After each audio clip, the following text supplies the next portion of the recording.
Hey guys, it's Dan and Arielle here to give you our top 15 things that we love about van life. Coming in at number 15, we have meeting other travelers. It's number 15 for us because we're kind of loners, but...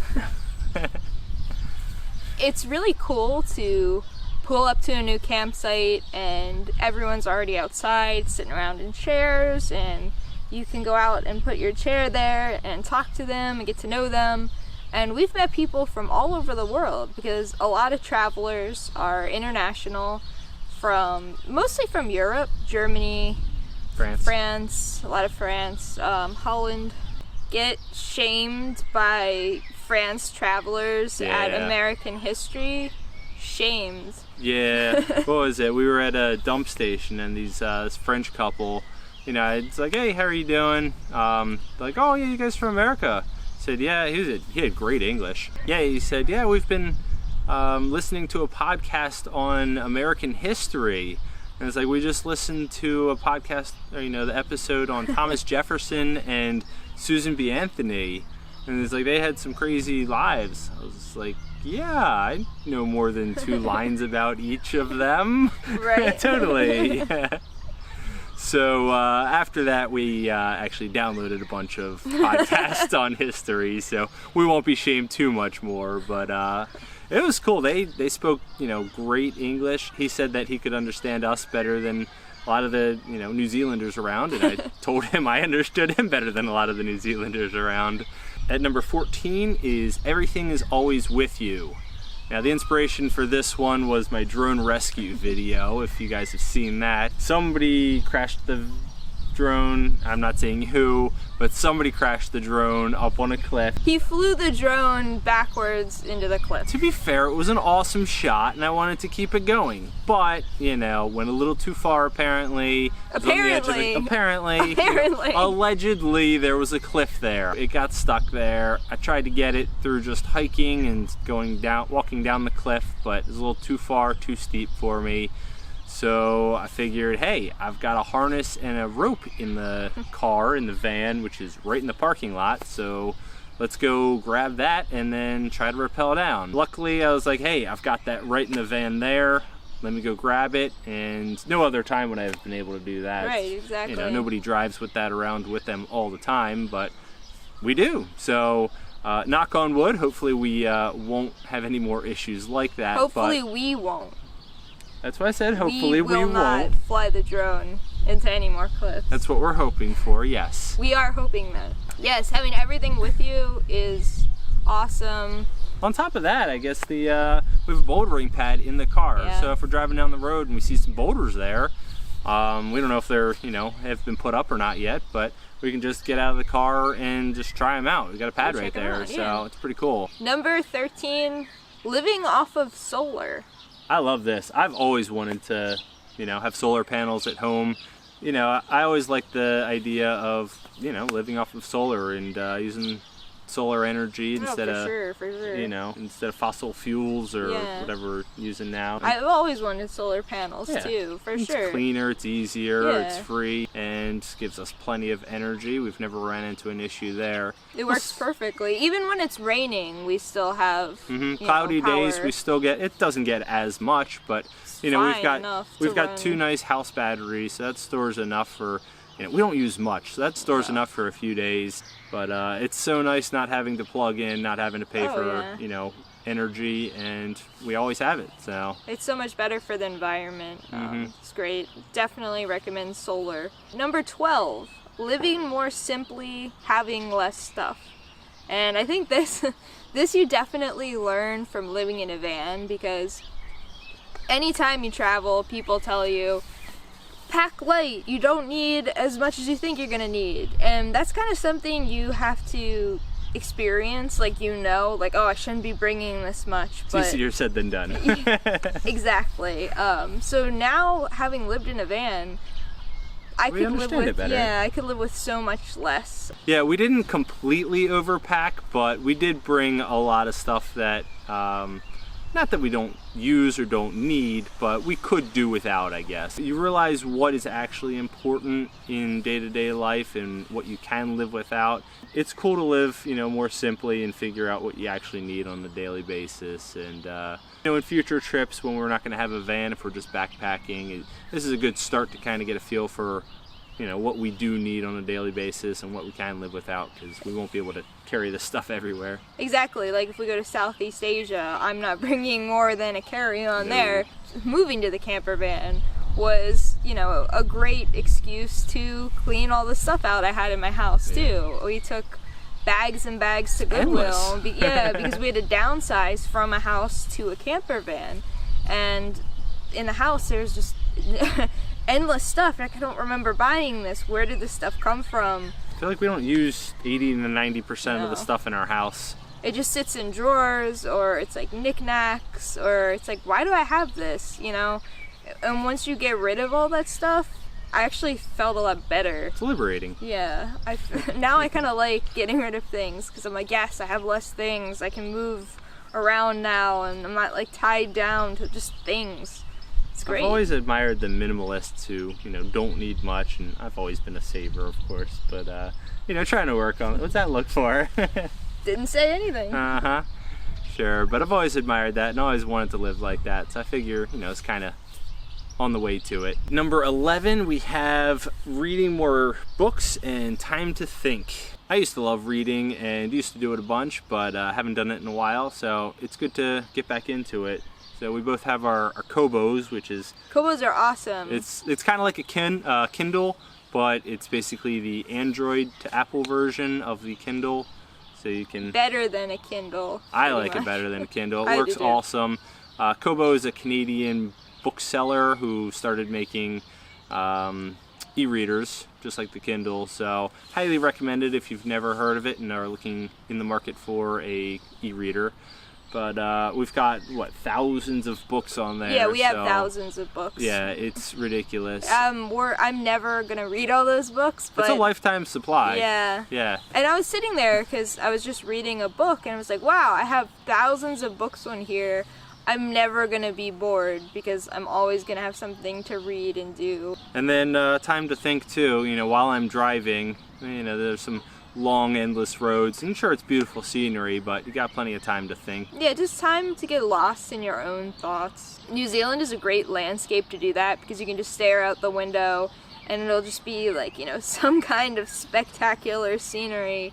You can just stare at green rolling hills, or you know, the coastline or some mountains, and it's really peaceful. It's almost like meditative sometimes. Number 10, it's cost-effective / much cheaper. I wasn't so sure about this ahead of time, but it really is. You know, obviously you've got the big upfront cost of the van, which, you know, in New Zealand at least, there's always a market for camper vans, so we went a little bigger than, you know, I was originally planning, but, you know, the idea there is that you will get the money back in the end because there's always people coming. You know, springtime, it's opposite seasons. We came in September, which is early spring here, and that's kind of the best market to buy and sell. So we're staying for the full year, so we bought it in spring, we're going to sell it in spring, so you know, there should be a big market and we should get about the same, hopefully more, for it than we paid. Everything else is cheaper when you have a camper van. So a campground here, you're looking at, if you want a non-powered site, it can be anywhere from like $20 for the slightly more expensive ones. You can get a DOC one for $8, but that's gonna just be like a lot. You're not gonna have water or anything. That's every single night. So if you stay at a mid-range, let's say it's $25 per person for a powered site. But for a camper van, we're always staying at free sites. So we haven't paid any accommodation because we don't need a powered site. I think we've paid a total of $8 in the past 2 months or something. Yeah. Past month and a half. Yeah. We should point out that for anyone planning on coming over here and doing something like we did, we paid a little extra to get a dock pass, which is the Department of Conservation. So the dock, as they call it here, they own a bunch of campgrounds around And a lot of the unpowered ones, like we said, were $8 to $12 or so a night. But if you buy this pass ahead of time, you spend a little bit on the pass. But if you have the pass, then you can camp there for free. So we've, stayed in dock campsites for, probably at least 20 nights. Yeah, oh, at least. So, we've definitely gotten our money's worth, and it's good for, almost the whole year. So, it's definitely a worthy investment rather than obviously paying for the campgrounds every night. Exactly. But even besides campgrounds, so, we bought the van, we have the free or cheap campgrounds, but other than that, like, our only expenses from there are gas and food. Yeah. So, and we've got a diesel camper van. Diesel is a bit cheaper than petrol here, or gasoline, because of the way the taxing works and all that. And, our van gets 8 or so kilometers per liter, which calculates out to around 17 miles per gallon, which is kind of impressive. Yeah, actually. for the size of I wasn't van. expecting anything near that, so that was a nice little surprise when I did the calculations on that. So that makes me feel a little bit better. Yes, gas is cheaper, or is a lot more expensive here, but we kind of knew that ahead of time, and if you're gonna do a road trip through New Zealand, you can't really get around that. We're gonna go see all these amazing places, so we're gonna have to spend it on the gas. But other than that, gas and food, we eat pretty cheap. We don't go out to restaurants or bars, so we save a lot of money there. We cook all our meals here. We go to the grocery store. We always look for some deals there. We go to the Countdown, and our average grocery bill is about $100.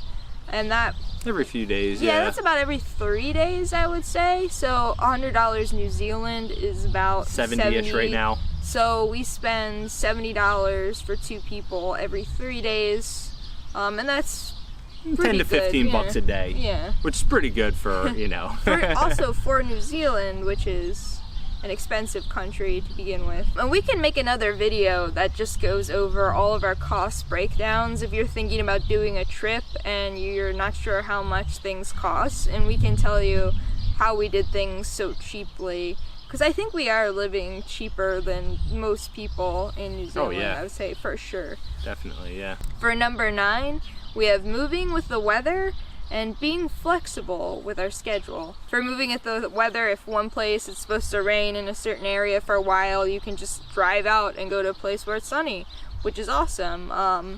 For winter time, if it's colder down south, you just go up north and can hang out at the beach instead. And likewise, during summer, we're gonna head down to the south to get the warm weather, while we can down there. Yeah, exactly. Because we should point out that the South Island is the colder one, because we're on the other hemisphere. Right. The southern hemisphere, so.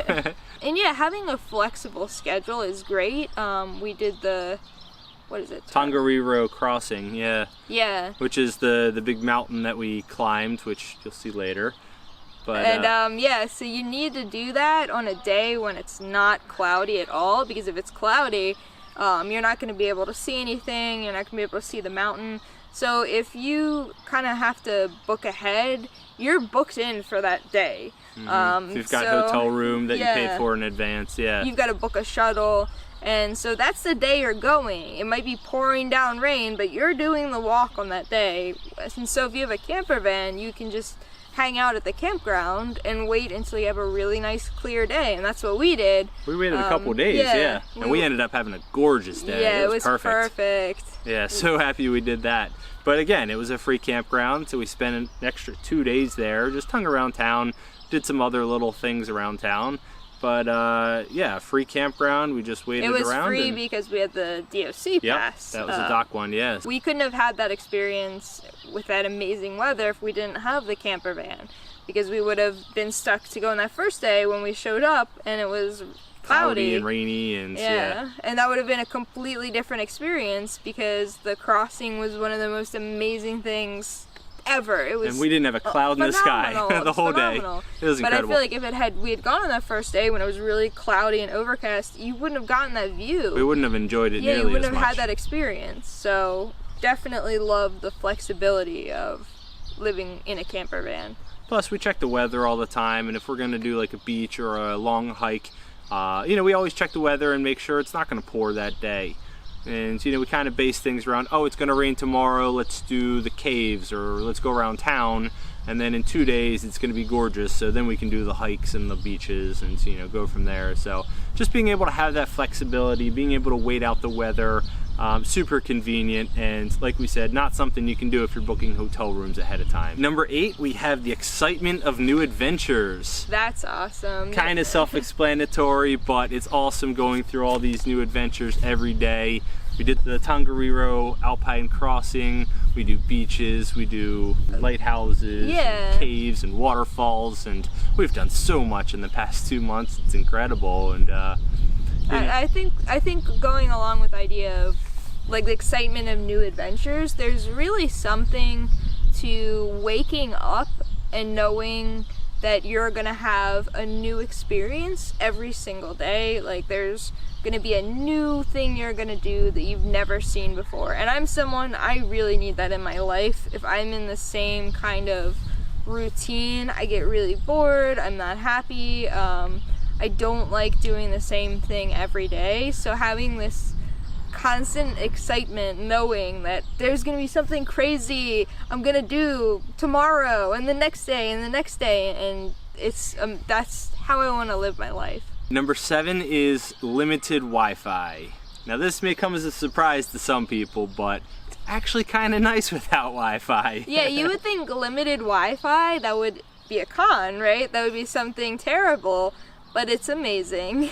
It gives you a chance to disconnect. Before we came out here, this was one of the big things I was actually looking forward to. We get so accustomed to, you know, internet and Wi-Fi, and everything's convenient. We always have our smartphones on us. We can always look up anything at any time, and you know, there's a lot of positives to that, but there's also a lot of negatives that come with that too. So I've been looking forward to it for a while, the whole disconnecting with the internet and with everything. So it's really nice to get away from it all, and there's so many Wi-Fi spots around. Not so many, but there are Wi-Fi spots around. So we'll go into town and connect to Wi-Fi, you know, every couple days, I guess, and you know, talk to people, check some emails, check the weather. So that's really all we need. You don't need to do more, because I feel like anything over like 10-15 minutes is just excessive. We're trying not to screw around on the internet and just do things to do things. Yeah. Like I don't need to read through all the Reddit subreddits. I don't need to go through my entire Instagram feed. You know, why? What's the point? I'm wasting a lot of time where I could be in New Zealand hanging out, meeting people, you know, living life, having fun. Some gorgeous scenery. Yeah, sitting outside, reading a book. There's so much other stuff to do. It's nice. Once you get disconnected, you kind of see it for what it is. It's a huge time waster. It's just a way for companies to push products on you. I realize how many ads are buried in Instagram, Reddit, and just disconnecting from those things. Like, wow, I can't believe I would spend, you know, just cycle hours through the same 4 apps. I wasted so much time. I love not having Wi-Fi, and I think I'm gonna continue living my life with really limited Wi-Fi. Tried to do it at home, but it's hard when it's always there and everyone else is doing it. So when you're out here, you don't have it, nobody else has it around you. It's a lot easier to actually do it. So again, you know, we have it when we need it. You know, it's not too far away in most cases, you know, sometimes a couple days, but big deal. And we've got a cell phone just in case that works, the cellular network here. So in case of emergencies, we can, you know, call and do stuff on that. Number 6. Connecting with your travel partner. I wanted this as number 1, but she pushed it up in the list. It doesn't even have to be a romantic partner. You're just spending time with this person, whoever you're traveling with, or if you're spending time by yourself, get to know yourself. You just get to know who you're with in a different way because you don't have a phone to look at, you know. We've spent a lot of time together recently.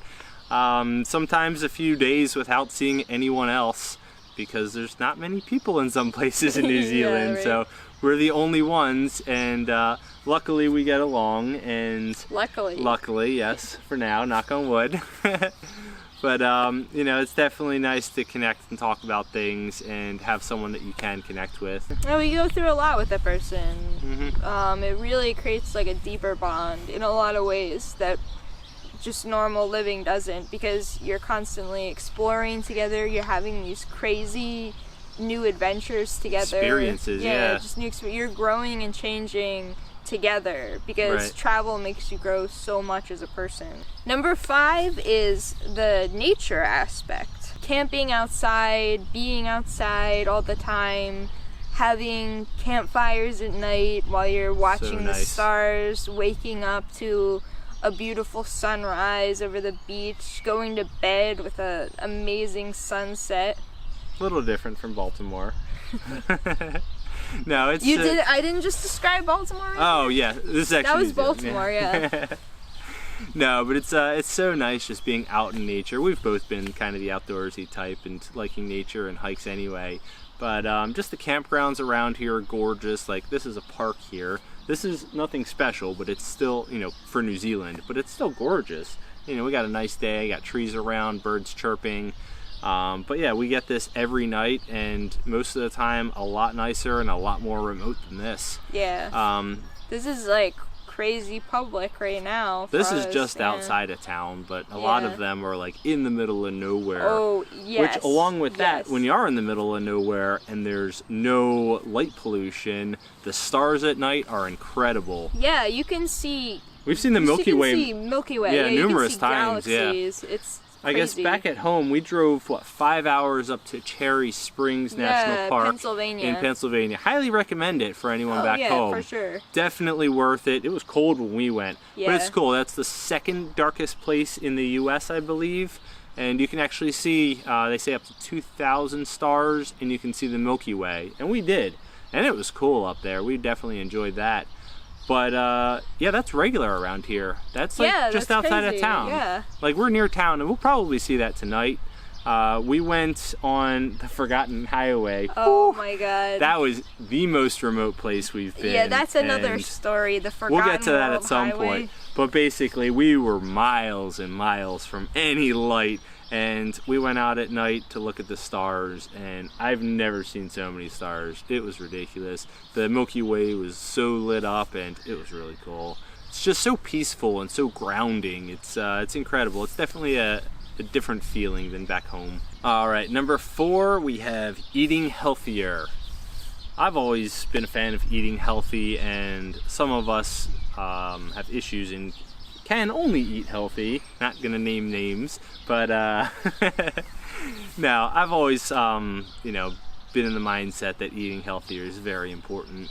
And back at home I tried to, but there's so much temptation, so many, you know, if someone, especially at work, if somebody's got food there, or, you know, I can't say no to, you know, a donut or a he really can't. He can't. Who can? It's, you know, it's impossible. But anyway, you know, the food out here, first of all, seems so much, you know, cleaner. The food is so much better, hands down. I will get just like chicken breasts or fish, and I'll get fish not even really good quality, just like from a bag, and you get 6 pieces for $10, like that kind of fish. It's amazing. It's so much better than the stuff I was getting at home. You don't even really need to season it too much. It just has so much like flavor. Weird. It has flavor, yeah. So we pretty much eat fish, lamb, and chicken. And then other than that, it's just fruits and veggies. We do eggs and spinach every morning. Overall, we eat so healthy, and honestly, it feels great. So for number 3, we have waking up in a new place every day. And for sure, that's pretty amazing. It's awesome to wake up and you're in a area next to a volcano, or you wake up and you look at your window and it's the beach, or mountains in the background, or giant sand dunes, or just absolutely nothing is nice too. An amazing forest, or a sheep pasture. You're surrounded by sheep. We did camp in the middle of a sheep pasture one time. There was sheep walking right by the van. One time we woke up and a marathon had been put up right next to the van, and we were literally next to the finish line of this marathon. Just waking up and being in a new city even, and you know, oh, I'm gonna explore the city today, that's awesome. And if you can get up early enough, the sunrises are pretty incredible here. And it's nice because you don't have to wake up too early to see a sunrise when you're in a van, because you can park right at the sunrise spot, so you're all set up for the next day. I like to wake up right before it. It's about 6 o'clock these days, and then go to sleep afterwards. Okay, number 2 is always having a bathroom and a shower. That is amazing. Because you're on a car ride and, you know, you drink a lot of water, you're like, oh, where's the next rest stop? Happens to me all the time. The legs start shaking. You're like, oh, okay, let's do this. I drink so much water, so I always have that problem. So it's great. You have a bathroom with you all the time. That still happens to me, but at least I can pull over anywhere and have a bathroom there. And then always having a shower. Oh my God, we're definitely spoiled with that too. We are. You see all the car campers and you feel bad because they're in the public shower that's outside, and it's so like cold.